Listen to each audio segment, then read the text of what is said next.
Okay, great. So, I mean, there's no microphone, but I hope you can all hear me. So welcome, everyone. Thank you all for joining us today. My name is Valerie Reynoso, and I'm the License Fellow for the Red Cross, the New York City Emergency Management Fellow. So for 80 years, the President of the United States has declared March as Red Cross Month.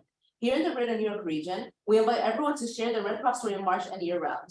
I'm excited to introduce you all to our speakers tonight, who join us as part of our Share the Red celebrations. Our speakers tonight are two notable women who, throughout their journeys as humanitarian leaders in the international and NGO arenas, have faced challenges and achieved successes through which they continue to globally influence and inspire masses of people.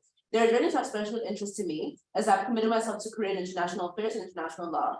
So first, join me in welcoming Laura Olson, the permanent observer for the International Federation of the Red Cross and Red Crescent Societies of the UN. Laura has over 20 years of experience in humanitarian diplomacy and policymaking at the international and domestic levels, with expertise in international humanitarian affairs, human rights, and refugee law. Prior to joining the IFRC, Laura was the director of the Human Rights Program at the Carter Center. She has held senior positions in the US government as well, as the Immigration Section Chief at the US Department of Homeland Security's Office for Civil Rights and Civil Liberties, and Senior Policy Advisor to the US Department of State Special Envoy for Guantanamo Closure. Before joining the US government, Laura worked for the International Committee of the Red Cross in various roles, including as legal advisor at the IFRC Regional Delegation in DC. Next, please join me in welcoming Mary Barneby, the current regional CEO of the Red Cross. Mary started her journey with the Red Cross on September 14, 2020. Previously, Mary was the CEO for the Girl Scouts of Connecticut, where she successfully led a major transformation of volunteer support systems. Prior to joining the Girl Scouts in 2012, Mary had a wide-ranging career in executive positions in the financial service industry. A lifelong volunteer, Mary has worked with multiple nonprofits supporting women, children, and families. Ms. Olson and Ms. Barneby will discuss their visions for the future and touch upon the trials and tribulations of being women leaders who manage and lead neutrality in an increasingly partisan world. Thank you all so much for joining us tonight. It is my honor to pass the microphone to these two notable women. Thank you. Thank you. Wow, that was lovely. I don't think I've ever had such a nice introduction. Thank you, Valerie. And thank you for pulling this together, and thank you everyone for being here. So since Laura is our guest here today, I'm going to start by, we're going to have a little conversation. Just pretend you're all not in the room, and Laura and I are just going to chat a little bit. But I just want to say something, in general, that one of the things that we often don't realize we have in this region is the wonderful presence of the United Nations. We have such a diverse population here in New York, but we also have this really international center. And our really the other great value there is having this presence of the IFRC, which other Red Cross societies maybe read about, but we have presence right here in our own city. And I was just so thrilled to meet Laura this year because she's such a great partner, and we've had a lot of opportunity to talk about ways we can bring the global Red Cross and the local Red Cross together so that we can bring all the very best that we have to the people we serve. So, all right, it's great to know you. And I'm going to start with the first question because like I said, you're our guest. And the question is, what inspired you? Because when you hear your resume and your bio, it's incredible. You've been doing this. I mean, I worked in the financial industry, so I have to, repent for my sins. But you have worked, in humanitarian services for most of your career. What inspired you to really pursue that career, and what got you started? And if you think back to when you were younger, what do you know now that you didn't know then? Yeah. Well, thank you for organizing this and for letting us have this opportunity, because although we have spent some time together, I'm really looking forward to get to know you better, Mary. So this will be fun. I really have to say, I think a lot's from growing up with my parents. They were both in the medical field, but they were the first to go to, get medical degrees in the family, to go to college, especially my dad's side, and the way they spoke about their patients. And my mom would drive 50 miles to work in the clinic that she worked at. And I remember one thing a patient said to her when she was leaving of how much they appreciated. She dressed up every day in formal clothing to this small little town in northern Minnesota.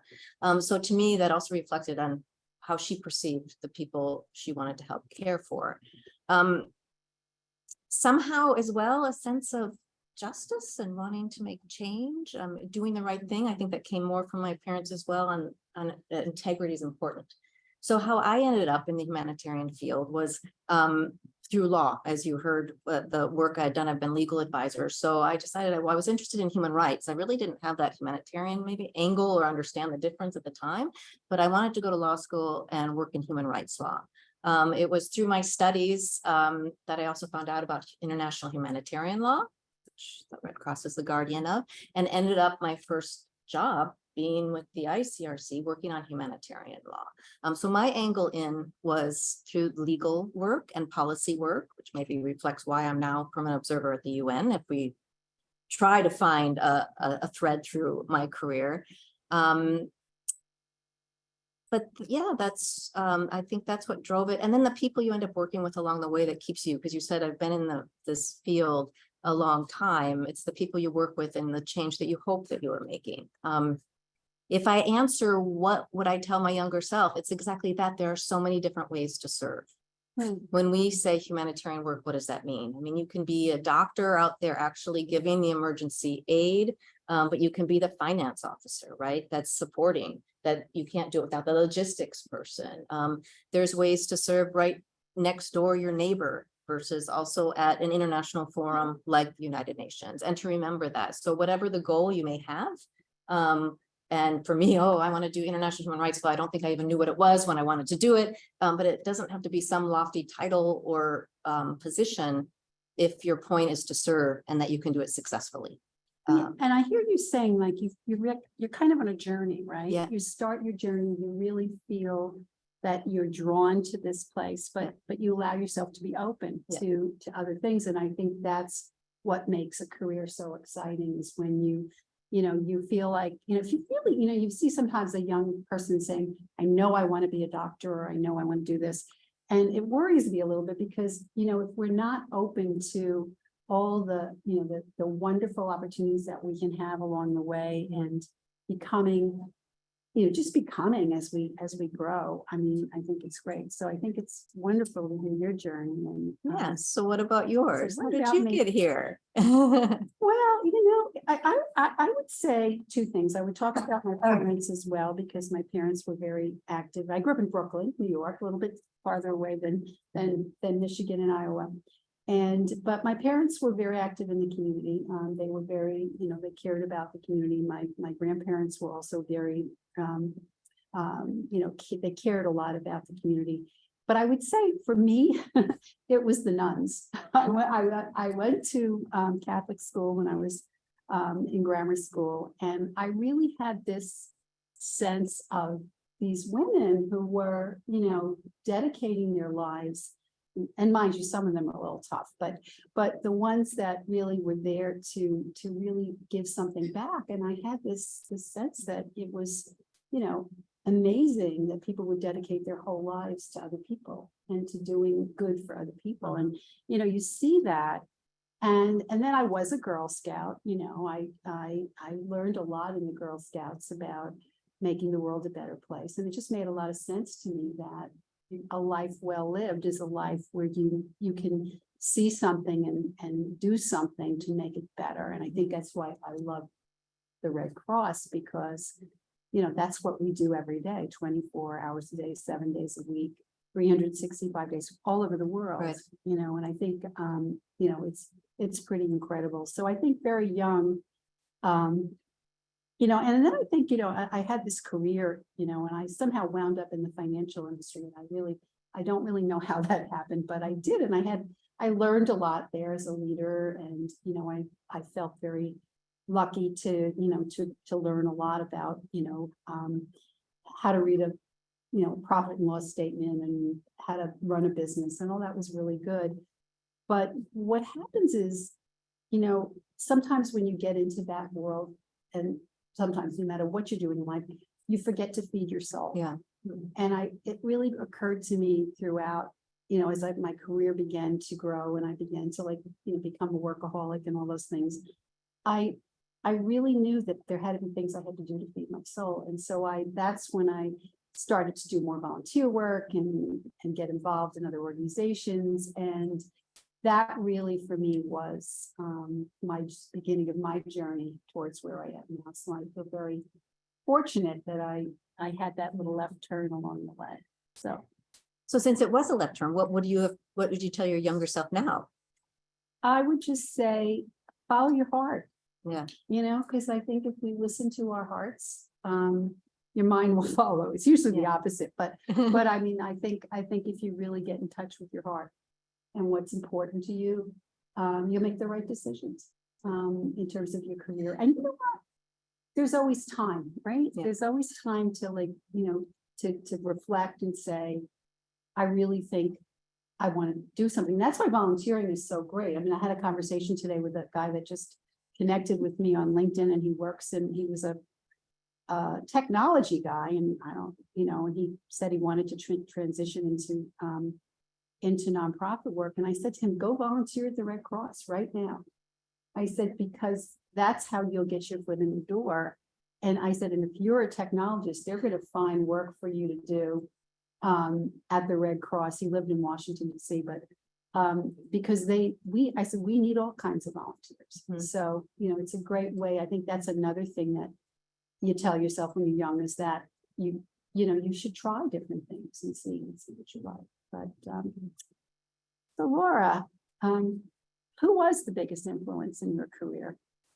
Yeah, so at least I started by mentioning my parents, obviously kind of maybe my values and oriented me, but it's hard to say. I mean, I did have professors, certainly, when I was in law school. I remember I worked for a professor in human rights because that's what I wanted to do. So in law school, you didn't really specialize, but I got a chance to work with the professor that worked in human rights. And I remember him telling me, well, Laura, you know, you're not going to get a job in public international law when you're done. And it wasn't because I was a bad student. I wasn't that bad, but it was because, you know, it's so competitive. I mean, I think he was trying to be nice to me to tell me these things.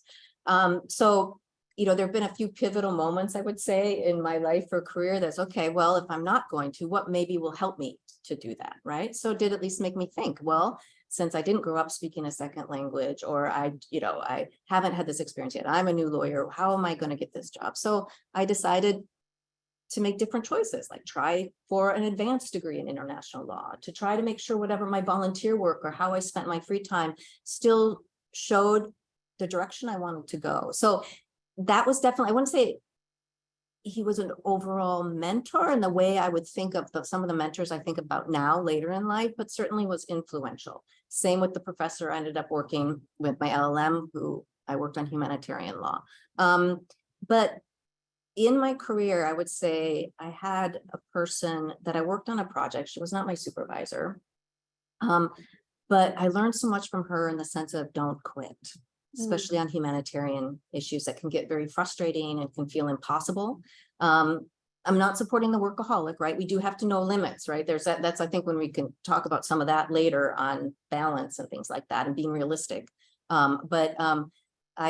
For her, I mean, I credit this to her. She was in charge of this huge project and at the ICRC, and it involved missing persons. And I had worked with her on as a legal advisor. And at the same time, there's treaty negotiations on a treaty to protect persons from enforced disappearance. And I remember someone saying to me, oh, Laura, don't try, you'll never get those provisions in, don't even try. I mean, because obviously defer to member states on it. She was like, Laura, this has to get in, this has to get in, this has to get in. And I'd be like, I remember myself literally walking down the hill from ICRC's up on the hill down towards the UN going, oh my goodness, how am I going to get this in there? But I have to, right? So, but it's, I guess I tell that story mainly because, and we did, is that one person says it's possible in your career and it triggers something. Well, I kind of want to do that, but I alone didn't think it was possible because someone else said it to me, someone you respect, maybe it actually is. So though I've had a few people like that in moments, and another mentor that is just, you know, watching her professionalism and how she manages relationships that have been critical to see how to act and behave. So there've been quite a few like pivotal moments and things. And sometimes it was a professor that said one thing, right? But it made you kind of wake up and take some action that was really, I have to be grateful for.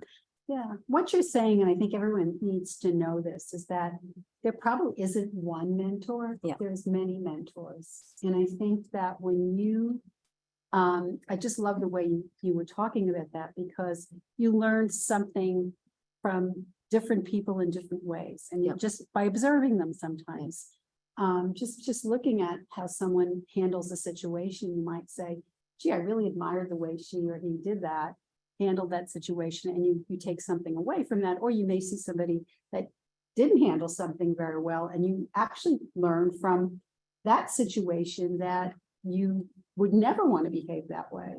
And so I think it was a great discussion, and I bet people in this room, when you can take a second and think about people who have made a difference in your life. Really, there's so many different people that you might be thinking about that really had an impact in your life, and some of them stay with you forever, and some of them, there are times in your life where they're important, but then you move on to someplace else. You don't forget them for what they gave you, but I think about being in the financial industry, and I started I'm going to tell you when I started, and you're going to guess how old I am. And that's okay. But in the early 70s, and there weren't too many women who, the only supervisor I met was the woman who ran the typing pool when I went there. And I didn't go in there like, it's a big deal, but I didn't go in also as an assistant or a clerical. I went in as a very low level professional. And I just remember, there were times when I felt, it was funny. I didn't feel it until later. Like, I didn't feel that I was different or outside, because when I was there, I had just come out of college, and I was like, in college. Nothing to compare it to, right? Yeah, It's your you first study job, hard, yeah. you get good grades, most of the time. If you study and you get an A, or and that you put the work in, but that's not how it works in the real world. You can do all the work. It's beyond, I always say, beyond competence. You can be as competent as you can in your job, but if you don't have other soft skills, or you don't have people supporting you, it could take your career a while to get where you want it to be. So, but then I began to realize that, maybe being a young woman wasn't gonna, people weren't taking me as seriously as I would have liked to have been taken. So, but then I had a boss, a man who was, he was a risk taker, and he would give me these jobs to do because he believed in me. And I think that's the other thing, is when you see someone who believes in you. Yeah. Just like the woman who told you to go get that done. Okay. I think it really makes a difference, because then you begin to believe. Sometimes you do need that external validation, because in your heart you can do something, but you might need someone to just give you the nudge to go out and do it. So do you have a mentor now, or do you have mentees, or a formal? Yes, I do have mentors now, and a lot of them are like 30 years younger than I am.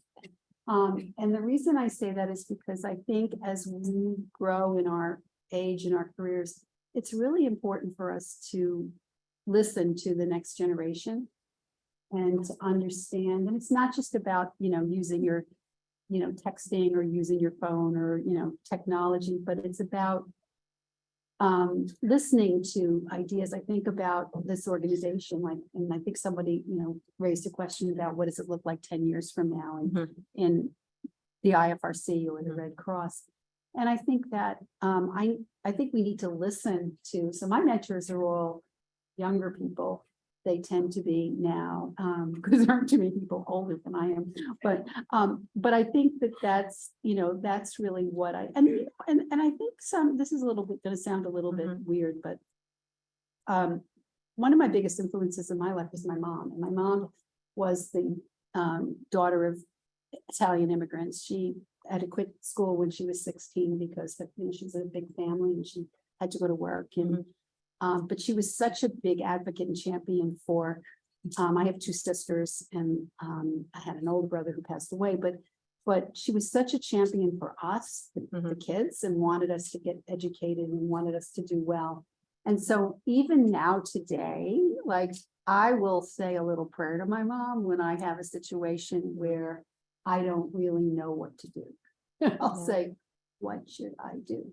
And I think that spiritual connection to that is something I will carry with me forever. So, it really makes a difference. But I think we have mentors at all different levels in our life. How about you? Who's your mentor now? Well, I don't have any formal, because there's a lot of programs where there's formal kind of mentorship programs, and I have been involved in those. I'm not right at the moment, but I have what you have. I still have some of the same people that I mentioned earlier as my mentors that I would call and ask advice. I have people that they've been my mentee, but now I'm calling them for advice, as you said. And in any relationship like that, you're always learning from both, actually. But it is kind of interesting to see that person like surpass you in their job career, but it's great because then you're asking them the same questions because they have the same experience. So while nothing formal, definitely have, and I wish I had a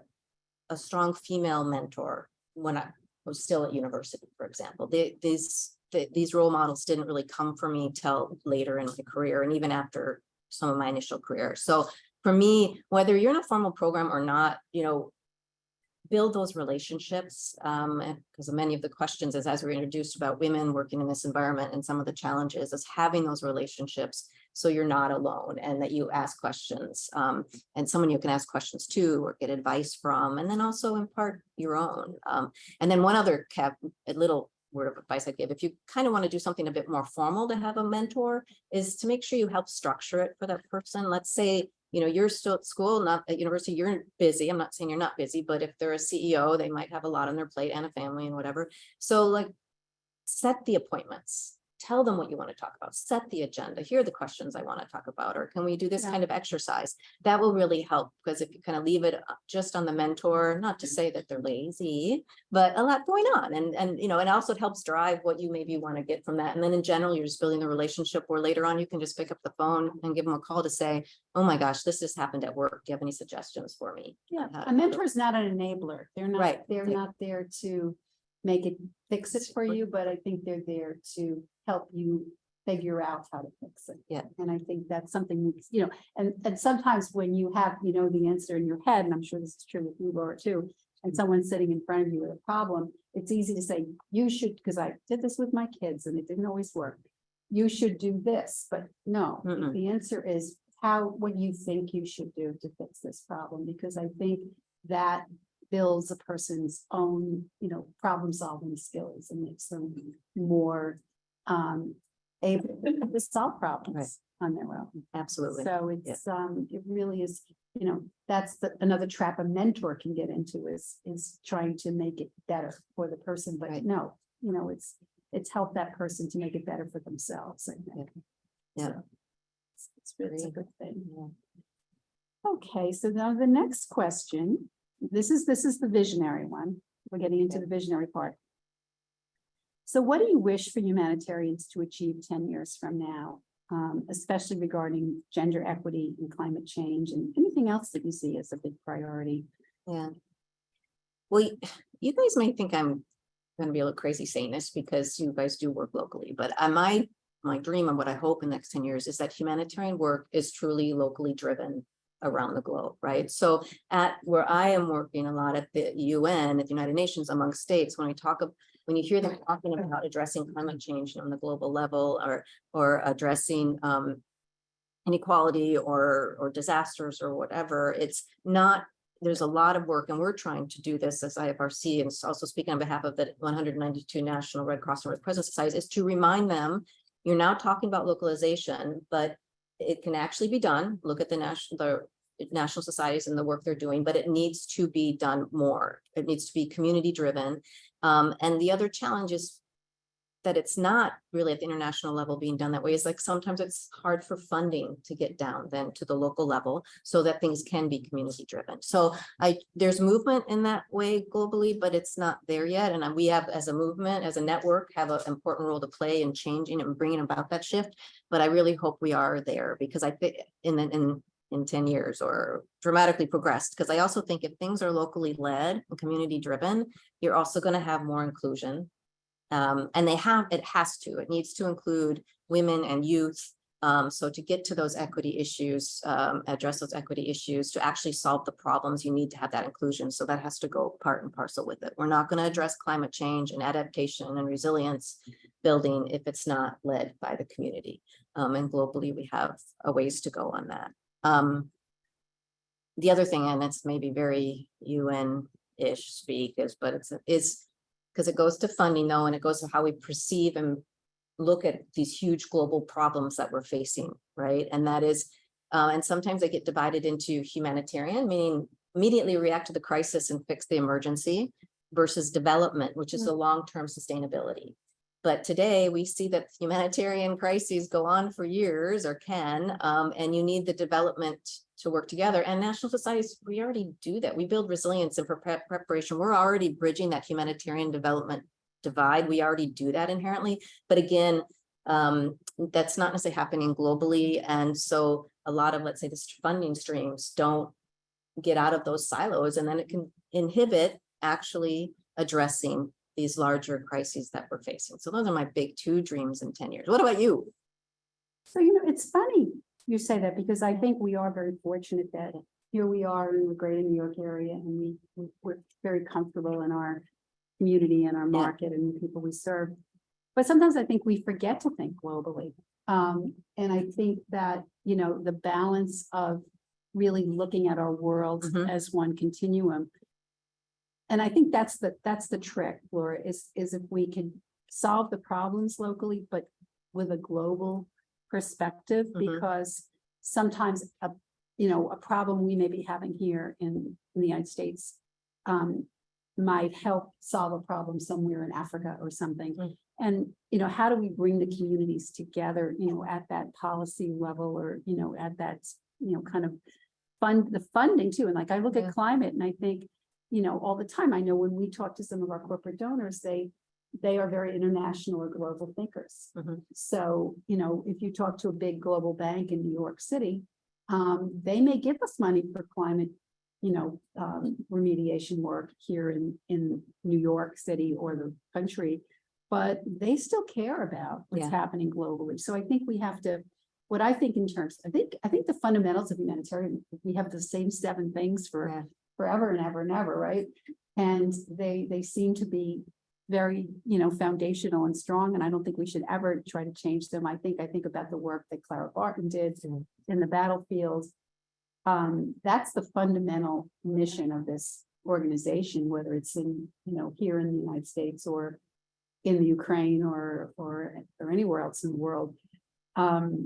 But I do think that we need to think about how do we sustain the work that we're doing, because some of it's not sustainable, right? I mean, you look at what's happening right now. We have how many of these gigantic disasters right here in the United States. We've just had Turkey and Syria.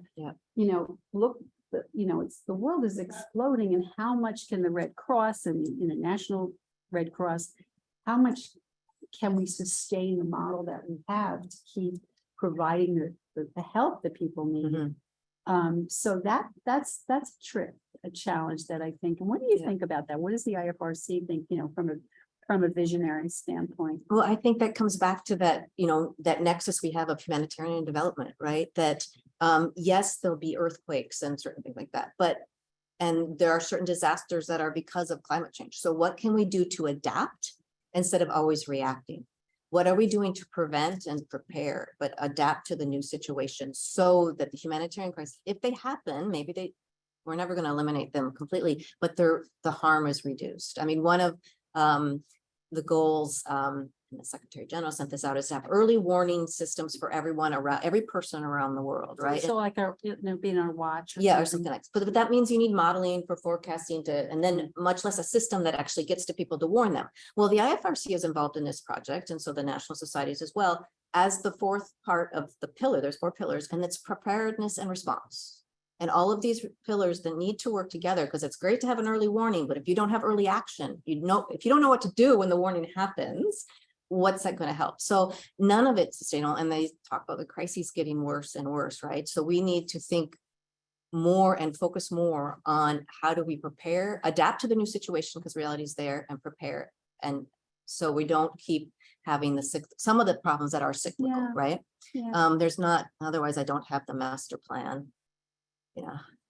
But that's a real, it's almost a paradigm shift that that we have to think it with the Red Cross. We're always at the ready to go and take care of people who need us, and we'll never stop doing that. But how do we, stretch that, mission, if you will, a little bit, to just think about our mission being how do we create this resiliency and sustainability in communities so they can take, and this is the word I wrote down when I was thinking self-determination. Yeah. I mean, if you think about how can we help the people we help to do a better job of helping themselves?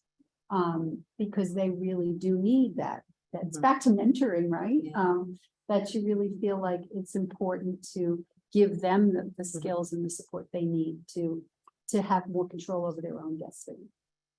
And that's a great vision for us to have. Absolutely.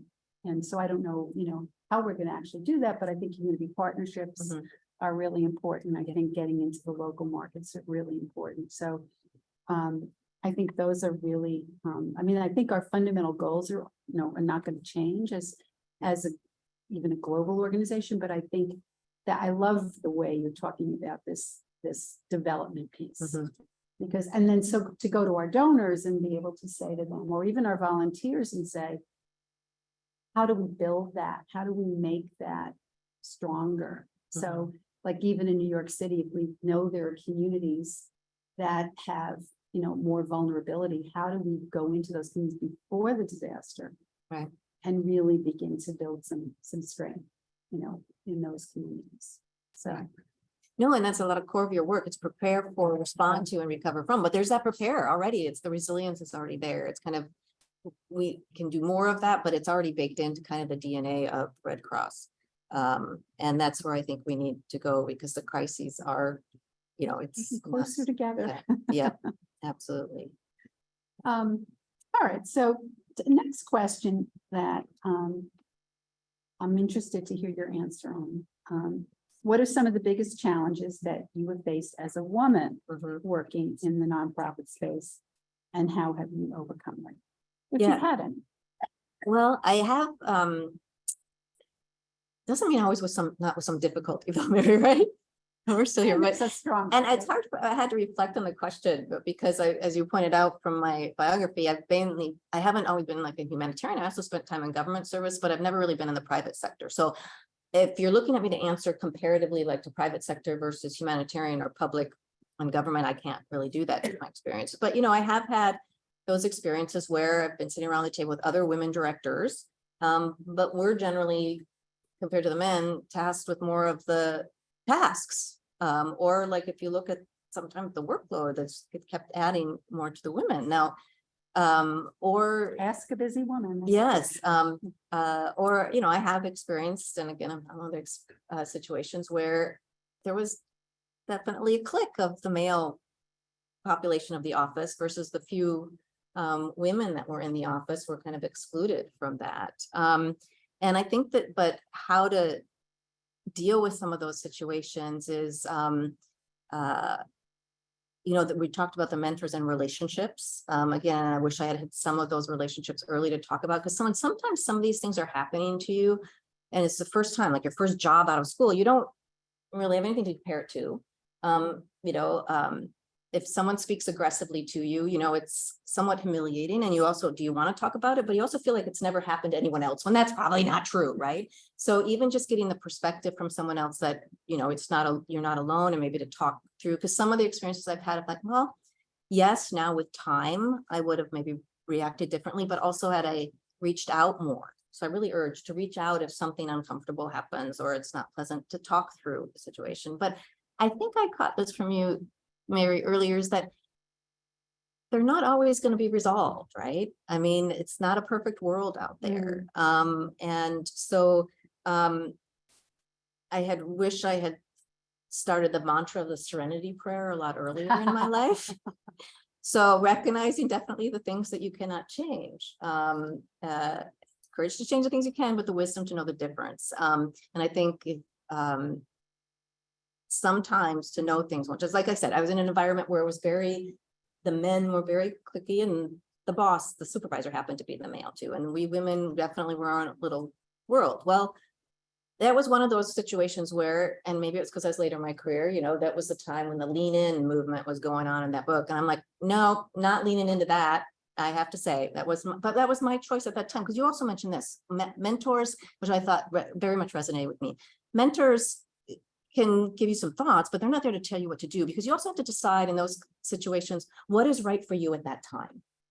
and also to be kind to yourself. Because I do think back on some of the incidents that happened when I was younger, and now I would have reacted differently. And I'd be like, why didn't I do that? Why isn't I more assertive? Well, I got to forgive myself because I didn't recognize it. I didn't have the experience level to deal with it, but also recognizing if something's going to change or not, and how much energy you should put into that versus looking at another path, it's very personal, and it's hard. But having that wisdom that sometimes, okay, well, maybe I don't need to keep banging my head against the wall here because it still hurts every time.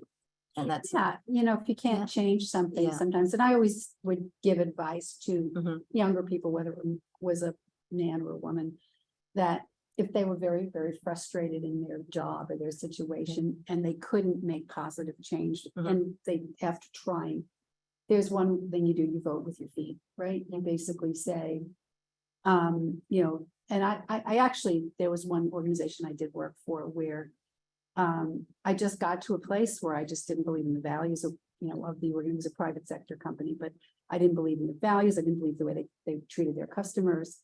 And I just said, I got to get out of here. Yeah. Because this is not, it doesn't align with who I am as a human being.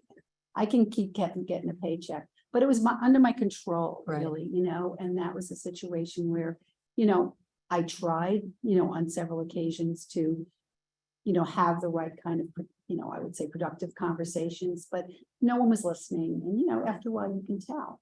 And, but you're always going to be, and I think in a situation where there's going to be, somebody that you don't want to be best friends with, you work with, but you got a job to do, right? Yeah, So you right. figure out how to get the job done, and, you kind of just look beyond. Humor is always good too. Humor is always good. Yes. I think it helps, when you're in a situation, if you could let something roll off your back and laugh about it. And I don't think you should let it roll off your back if it's something, egregious or, or harassment or anything like that. But I think if it's just, something that bothers you, but it's not getting in the way of getting the work done, just find a way to laugh about it. Yeah. I think there's a good thing to do there.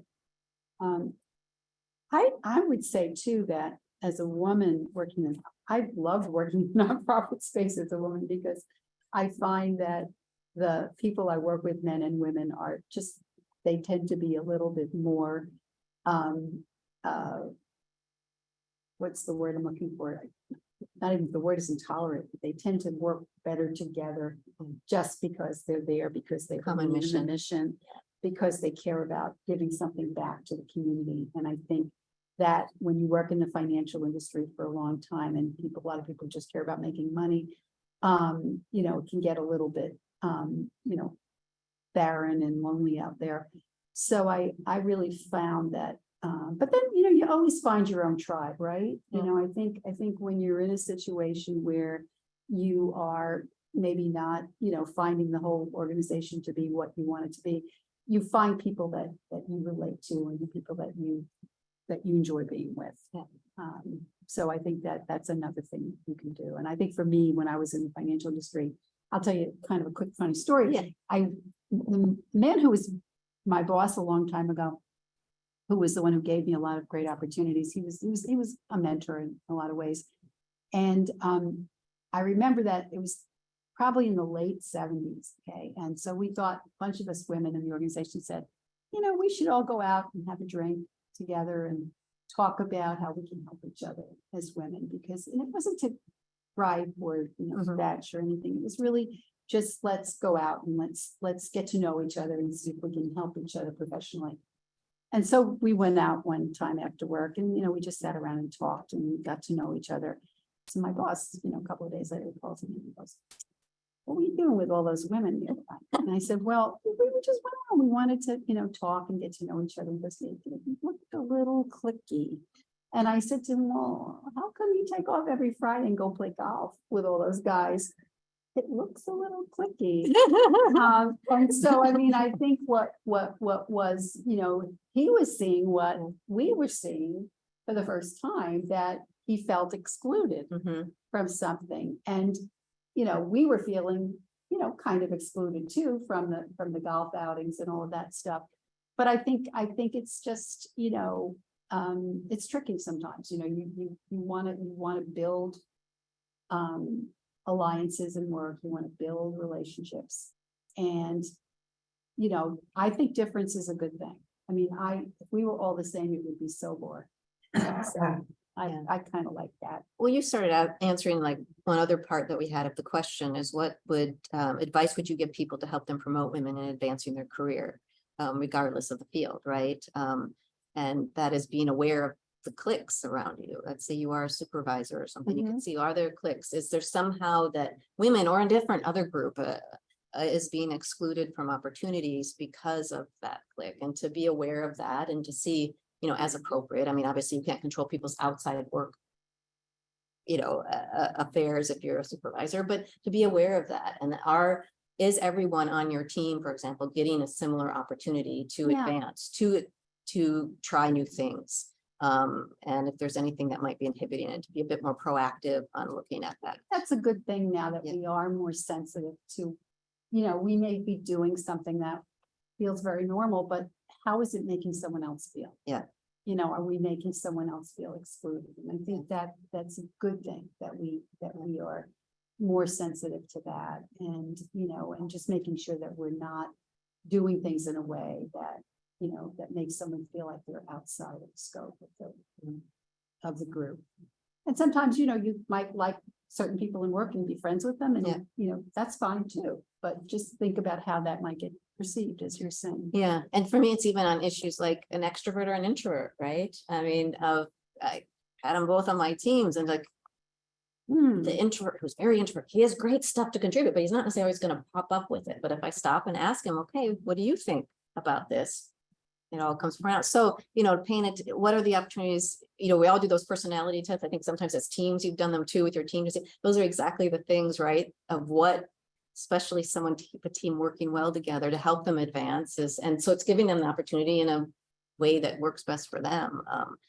So I think that's terrific to say. I think we really we need to understand how, not only who we are, but how do we communicate with people who are different than we are. So I operate in a very intuitive world, and so if I have a problem, I want to go from A to R in 5 minutes. And I one time worked with a woman who was very linear. Oh, yeah. And she needed to go from A to B to C. And she would come in my office and we would be solving a problem, and I'd be, and she would be like, why does she do that? Why does she just try to jump to? And we honestly, talked about how different we were and how we had to sort of begin to understand the way each other processed things and thought. And then it became very easy to work. And she'd go, Mary, jump into a conclusion. And she was the compliance director. So, and I'd say, Clara, I think I know the answer here. And but we really developed a great relationship because we respected how we each had to process information in the problem. And I think that was really because we wanted to work together and do it that way. So, so how are we doing on time, boss? Another 5 minutes and then we can. Oh, ask okay, good. questions. So you want to tell us what keeps you up at night? Oh, yeah. You'd be surprised. It's actually hope. But not in the way you'd think. It's there's so many, I think it's particularly maybe for humanitarian people working this field, but others probably too after COVID there's so many huge crises that seem insurmountable. And what keeps me up at night is people losing hope, especially the youth, about the future. Because if we don't even have hope, we're not going to impact any of these crises. If we have, in this field too, it's almost like you're not allowed to be happy or have joy, because if you are, you clearly don't understand the problems we're facing, right? But if we're not happy at moments, then why are we doing all this? Losing hope in each other, that we and love for each other, because that we can be inventive to solve this, that we should solve inequality. So that kind of keeps me up at night. If I can, I know we were short on time, but as you heard in my bio, I worked for President Carter at the Carter Center. And when I was thinking about this, this is actually just before I came here, it came to mind, so I quickly pulled it up. It's while I was there working at the center, he had come out with a book called Faith, A Journey for All. And he does talk about faith, but not, sure, he's a very religious Christian man, but he also speaks about faith in generic terms. And we had organized a human rights, my program, a human rights defenders forum, like the 1820s had, you know, and we called it Restoring Faith and Freedom. And so these words kind of came to mind, that all over the world, there is a lack of faith in things that which we used to cherish. Faith in democracy, faith in freedom, faith in God, faith in ourselves, and faith in our neighbors. Your faith in other people and faith in the future. And he said that in a way of being optimistic, but we need to have hope and faith if we're really going to solve. So not having hope is what kind of keeps me up at night. Yeah, but so, yeah. You know what I said? It's interesting. We didn't talk about this. I said that the world feels a little broken, Yeah. you know, and I, you know, I think maybe I was, and I, you know, I've lived through a lot of stuff. I mean, you know, I lived through I was born in the 50s. I lived in the 60s and the 70s, and there was war and Vietnam War and a lot of things going on. And I always believed, Yeah. Laura, that we could overcome, you know, that we as people could, you know, human beings could, you know, solve these problems. And I get a little more, I'm not cynical, because we're all here today and we all, you know, believe in the work that our organizations do. But I just feel like, you know, sometimes I feel like the world is slipping away a little bit, you know, and that hope is Yeah. not there, and that belief that we can get through this. And so that's why it puts more of a burden on us, right? Because we feel like we have to keep pushing. Because I don't feel like, you know, there's legions sometimes behind us, you know, and the country feels a little separated, and, you know, and that, you know, again, neutrality, but what's important, I think, is that, you know, how do we get back to that place where, regardless of what you believe politically or religiously, that we want to solve the problems in our society and make our world a better place for everybody. And that keeps me up at night too. So, because our final question is, well, so then how do you rejuvenate? What makes you resilient in the face of that kind of doomsday scenario? Right. Well, you know, it's like, you know, I guess I had a pretty rough year, you know, I had, you know, most of you know, I had some health issues, and, you know, pretty scary ones. But you know, I think being, you know, getting this chance to be healthy again gives me a lot of hope. I think, you know, Laura, you don't know this, but I just announced that I'm retiring at the end of June. Congratulations. And that gives me a lot of agita, because I'm so engaged in work, and have been since I was a young person, that I don't know what I'm going to do and how I'm going to deal with that, but I probably will volunteer, you know. Cheers in the background. And that way I could just go and deploy and, you know, and do all those things. But I think that gives me a little bit of, you know, excitement that my life is going to change a little bit. And Something new. you know, how about you? What rejuvenates you? Really the basics. For me, for sure, it's nature, and getting out into nature, and then friends and family, right? To give a little perspective. And humor, as you mentioned, it has to be all involved in that throughout, which is why spending time with friends and family, but being outside. But, you know, looking, you know, getting us back to that place where we can look at the beautiful things and the positive things, and really notice them. You know, read a book, you know, sit down, you know, walk through a park, do things, because I think so much of, we are in jobs where there's a lot of crises, and you have to, like, be ready every minute to just react and respond. So how do you dial that back, and how do you let yourself just be? You know, I think that's a good thing. So, producer, what? We have one question in the chat. Okay. I'm in a career change, and I do want to pursue my career in the humanitarian field. Moving forward, I did become a volunteer in the American Red Cross. How open should I approach to people that I want to be working for them, or in any affiliated organization with the Red Cross or other partners in this field? I don't want to look like I'm calculating all my moves, but I would like to be able to put my intentions out there without offending it. Mhm. What do you think?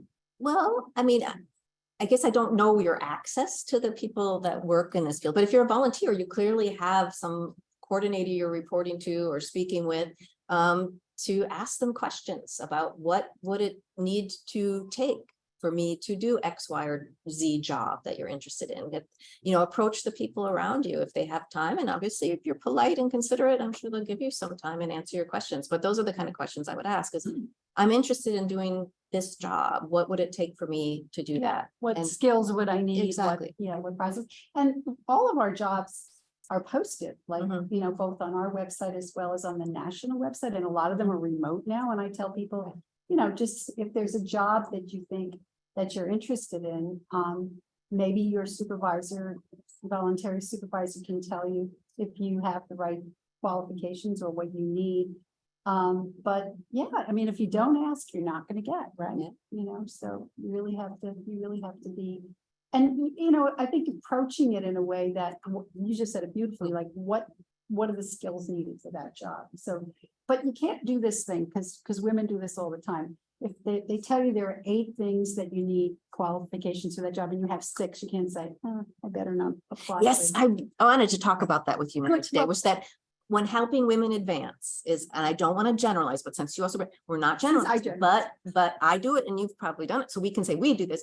We never say we're like, oh, I know, I guess I really don't have that because look at that qualifier at the end. Women have a tendency to do that a lot. So if you are like interviewing women, I mean, maybe take the advantage to probe a little bit more because they probably understate, and we should not do that. We women need to learn to be more assertive on what our qualifications are, but to have that awareness that generally women kind of have a tendency to do that. So you might miss out on a great employee if you don't ask the right question. That's right.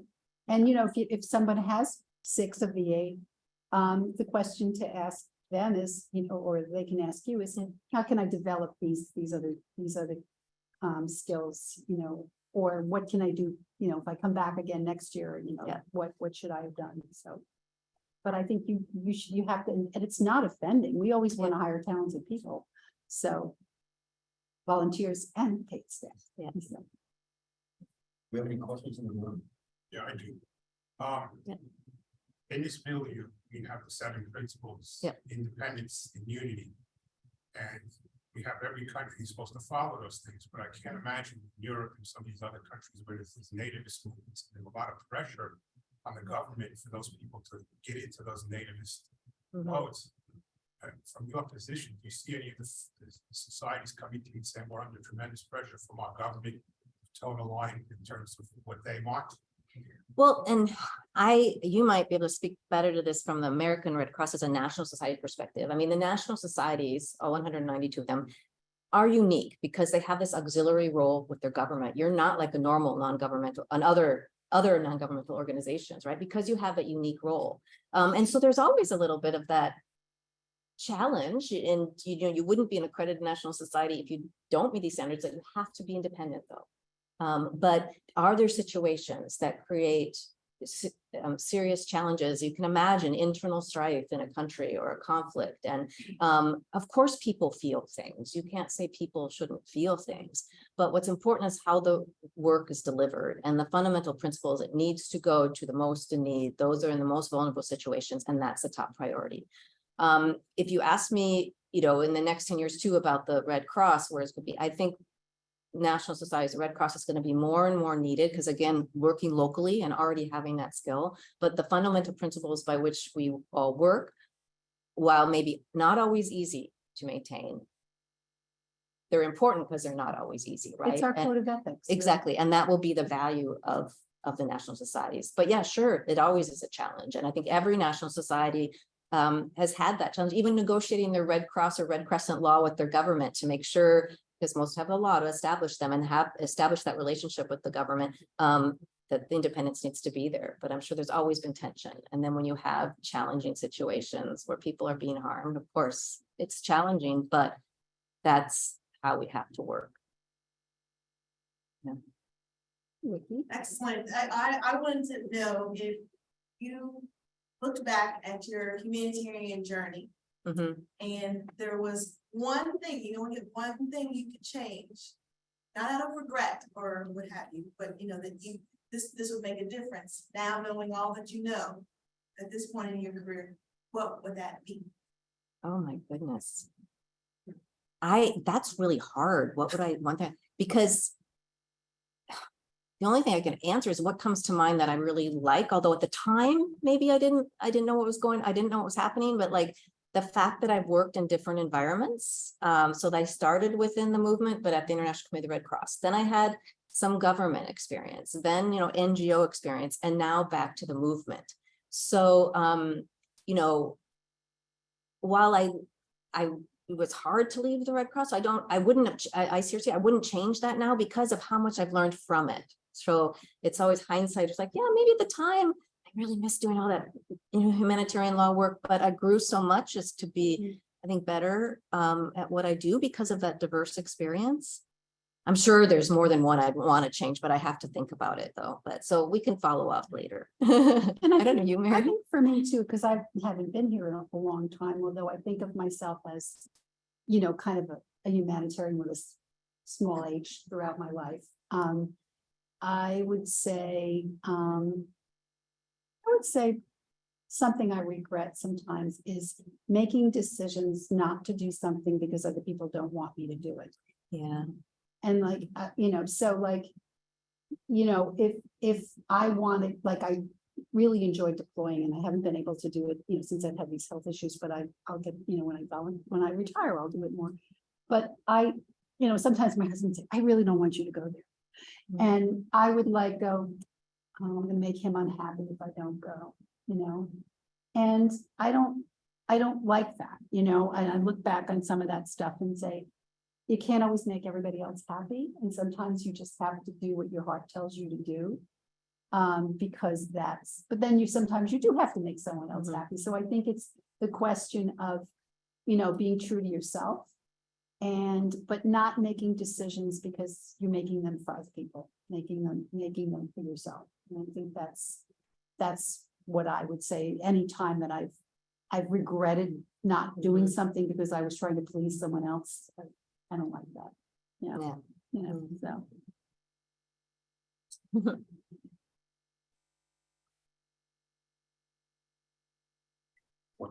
Hey, we're right on time, so thank you. Oh, thank you.